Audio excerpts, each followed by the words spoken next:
Guys, you're not looking at, don't let the crypto noise distract you. Think about what this technology really is, and then ask yourself, okay, you're now aware of it, so you don't have an excuse. I mean, there'll be people who aren't aware of it today. When it's worth $1 million a coin, they'll say, oh shit, I didn't know about that, and I'm really sorry I didn't. Okay, fine. But these are true, legitimate professional investors who are aware of it. And I said, how are you going to feel when it's $1 million a coin? Because it's going there. And then again, how are you going to feel when it's $10 million a coin? Because it's going there too. Lepard recounts buying Bitcoin during its early days and weathering its volatile price swings. He stresses that Bitcoin's resilience in the face of adversity, such as regulatory crackdowns and market crashes, is a testament to its robustness. He cites Michael Saylor's prediction of a digital gold rush over the next decade, driven by growing recognition of Bitcoin as a store of value. Lepard concurs, arguing that Bitcoin's fixed supply and increasing demand create a positive feedback loop that will drive its price higher over time. Please take a little time to like this video, subscribe to the channel, and turn on post notifications for more videos like this. You can also check out our other videos on cryptocurrencies and the overall digital asset space and drop your comments and observations in the comments section below. Everything you do helps with the YouTube algorithm and immensely contributes to the channel's growth. Thanks and enjoy the video. This is the most inelastic commodity in the world. And let me explain what I mean by that. Some people don't know what the term inelastic means. When the price of any commodity goes up, the suppliers of that commodity will change their behavior and make more of it in order to bring the price down and balance supply and demand. And so, as an example, if the price of gold doubled tomorrow, we would drill for, find, and produce more gold. If the price of oil goes up, then it makes marginal oil fields profitable, and so oil drillers will drill them and produce more oil. So think about that. The supply price goes up, supply goes up. That's the law of most commodities, okay? With Bitcoin, because you have 21 million fixed supply, it's a very unique commodity. Doesn't matter what the price does, the supply can't go up. The supply just is the supply, period. It's fixed, it's algorithmic, it's decreasing every 4 years in terms of its new issuance. So we've never seen something like this before, ever. There's never been any form of money that could not be diluted. I mean, even gold, which used to be the soundest form of money, the supply grows at 1.7% a year. Multiply that times 55 years, and you've doubled the amount of gold on the Earth's surface, okay? So, but Bitcoin, there'll only be 21 million. So as a result of that, this is just, it's a once in humanity, it's a paradigm shift. I mean, I don't know how, Saylor says it's like fire with Prometheus. I don't know, it's like air flight. I mean, people couldn't fly, and then suddenly people could fly. Do you know what I mean? Or people rode horses, and then suddenly there were cars, and, top speed on a horse was maybe 15, 20 miles an hour for a few minutes, and cars are going 150 miles an hour now. So it's that kind of a shift. And I think that what people are missing, and I talk about this in the book too, all the crypto noise, sadly, it's just, I hate it. It's just, Dogecoin, SBF, all that crap is just so annoying and distracting because it's just total horseshit, and it detracts from the one pure signal technological innovation here that these guys figured out, or this person. I tend to think it's guys. I think Adam's one of them, by the way. but you probably do too. They created immutable digital scarcity. And guess what? At first glance, you say, oh, so what? Who cares? Well, when it comes to money, that's a big deal. That's a really, really big deal. And, I don't know. Before Google existed, did anyone even know what the concept of a search engine was? The internet didn't exist. Google didn't exist. But now, it's part of everybody's daily life. Everybody uses it. Everybody needs to use it. It's a network, Same idea.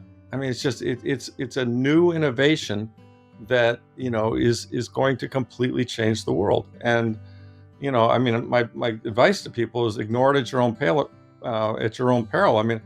I've been interacting with some people on Twitter, people I respect, very smart investors, macro people, and they think it's a bubble. And I just say, guys, you're not looking at, don't let the crypto noise distract you. Think about what this technology really is, and then ask yourself, okay, you're now aware of it, so you don't have an excuse. I mean, there'll be people who aren't aware of it today. When it's worth $1 million a coin, they'll say, oh shit, I didn't know about that. I'm really sorry I didn't.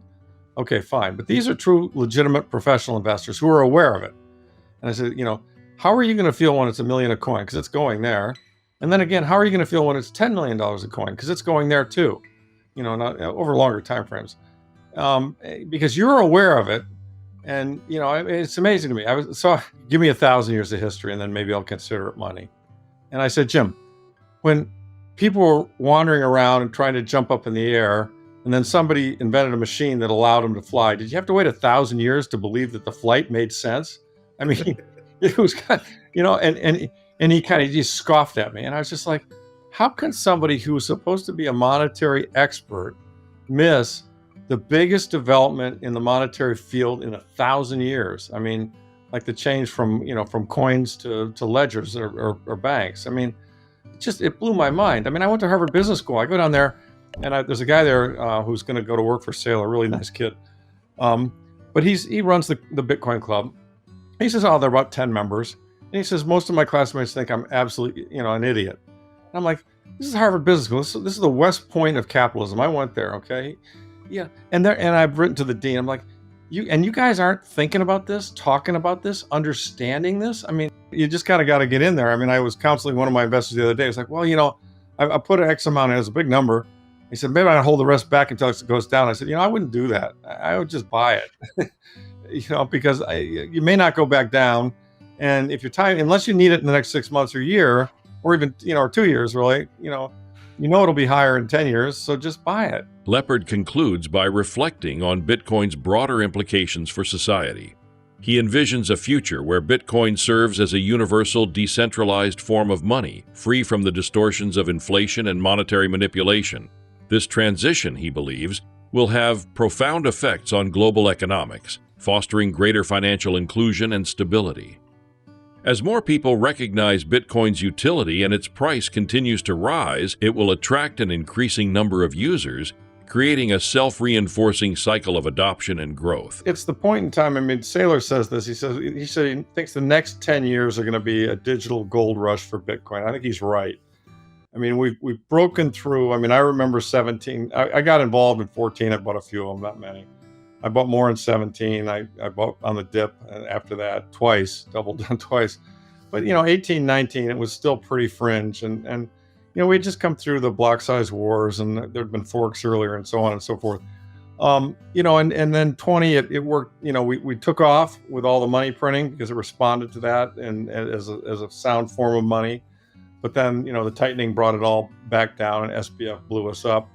But it's now almost nobody that's not aware of its existence. I mean, here's a perfect example. This morning I was reading the Wall Street Journal. Nick Timiraos was speaking about Fed policy, and he talked about how, whether it was tight or loose was in part determined by things like this, the screaming price of Bitcoin. I don't think those were his words, but, and for Bitcoin to be mentioned in an article about Fed policy, I mean, that's kind of an Overton Window shift, right? So everyone's becoming aware of this thing. And so, yeah, I mean, the Gladwell model says as long as it takes you to go from 0 to 15 or 10%, it'll take the same amount of time to go from 10 to 90. And so we're 16 years in, and these adoption curves, they do get steep. And I've seen the same curve for mobile phones, computers, PC. I mean, almost every development. I mean, washing machines, automobiles.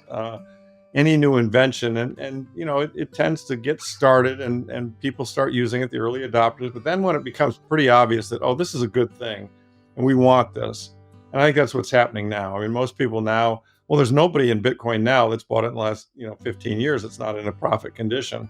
So it's working. Even if you bought at the peak, pre-SBF, you paid 60 or 70, and we were as recently as 107. So, it's starting to work, and that's just going to attract more people. So, and I think the word is spreading, and people are coming to understand what it is. The FUD around energy and the FUD around Sam Bankman-Fried, those are getting explained away, and I try and deal with those in the book. I mean, we're so early. I mean, we're still considered fringe. We're still considered psychopaths and all the other things. There's still a lot of negative FUD, but but it's starting to shift. I mean, I remember the early days of the internet, and a lot of people thought it was just a joke. But in the, by 78, 79, when, I mean, I'm sorry, 90, 97, 98, you could see, the connections were getting faster. The Windows browser was there. It was point and click instead of green screen. And you could we're kind of at that stage. When the ETFs went through, that was a hugely positive event. Huge. I mean, I had a lot of people who actually orange-pilled right after that because their objection prior to that had been, well, the government's going to just kill this thing. Yeah, you're right. I get it. Sound money. I'm all for that, but there's no way the government's going to let you do that. And but the ETF got approved, and it's kind of, really? Now look, we may have a counter reformation. I mean, it's very favorable that the Trump administration is going to be positive for Bitcoin. But if in 4 years we have a blue wave, they may come back and try and 6102 us or do a lot of other things, which is why, self-custody and so forth is important. But, to me, it's obvious. I mean, the dogs are eating the food, and there are more dogs coming every year. And, and the food's going up in price, which is what dogs like, And so it's a positive feedback loop that I just can't see ending anytime soon. Lawrence Lepard makes a compelling case for Bitcoin as a revolutionary asset unlike anything humanity has seen before. From its inelastic supply to its transformative potential, Bitcoin represents a paradigm shift in the world of money. While challenges remain, its growing adoption and resilience suggest a promising future. As Lepard warns, ignoring Bitcoin's potential could be a costly mistake. Whether you're an investor, a skeptic, or simply curious, the time to understand and engage with this groundbreaking technology is now. Please like and subscribe my channel.